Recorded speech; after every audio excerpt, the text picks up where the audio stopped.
What a friend we have in Jesus. I'm an unusual Christian millennial. I would take classic hymns over contemporary praise music any day. Forgive me for my blunt honesty, but I find modern Christian bands to be, well, corny. There's just something comforting and inspiring to me about cracking open a hymnal and humming along to a familiar tune.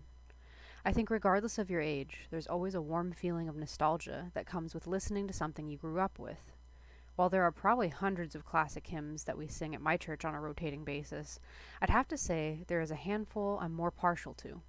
In the Garden, Trust and Obey, Onward Christian Soldiers, and What a Friend We Have in Jesus come to mind. The last in that list is the inspiration for this particular blog post. When you close your eyes and picture an image of God, what comes to mind? He's all-powerful and all-knowing, and, let's face it, that can be a little, very, intimidating. We hear him called our Father. Depending on your experience with fathers, that can be soothing or frightening as well. Alpha and Omega, I am, Lord of Lords, the list goes on. However, most of these terms tend to put him out of our reach. One of the things I think many people struggle with is comprehending the fact we can have a personal relationship with Jesus Christ. I'm not going to rag on any particular sects of Christianity, but I've known some people who grew up thinking the only way they could talk to God was through someone ordained to do so for them.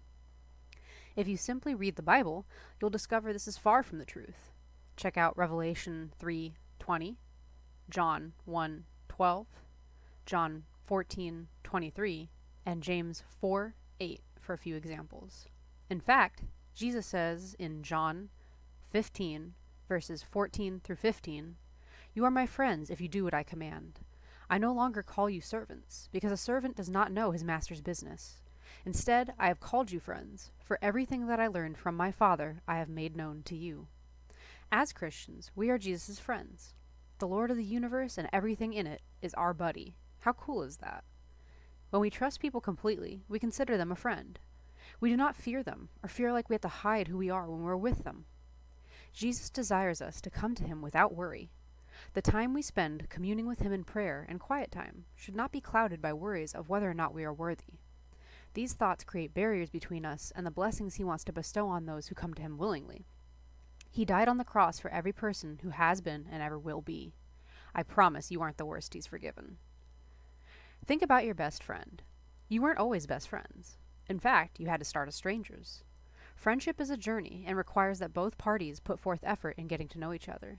The only difference here is God knew you before you were even a thought. I promise if you put in the time getting to know him by reading your Bible, praying, and hanging out with other Christians on their respective journeys, you will slowly begin to relax when you are in his presence. You'll find that in times of trouble or stress, verses start to pop into your head that help bring calm to the situation you're in. It's like a friend texting you reassuring words of wisdom, only better. Maybe you don't have a best friend. Maybe you've been burned by those you thought had your back, but stabbed you there instead. First, I'd like to say I'm sorry you had to go through that. But here's the thing. God is God, not a human. Yes, Jesus took human form while here on earth, but that should be even more reassuring. He understands what it's like to deal with heartbreak, disappointment, and fear. If you've never faced possible crucifixion, I can promise you whatever you've gone through pales in comparison to what he went through for you. That's not to belittle your circumstances. It's to reinforce the fact he knows what it means to hurt, and that he took the fall for you as the ultimate best friend would. This brings me to my favorite verse from What a Friend We Have in Jesus. "Oh, what peace we often forfeit. Oh, what needless pain we bear. All because we do not carry everything to God in prayer." God is there to bring you peace. He's the calm in the storm, the shoulder you can cry on at any time. Go to him. He's waiting.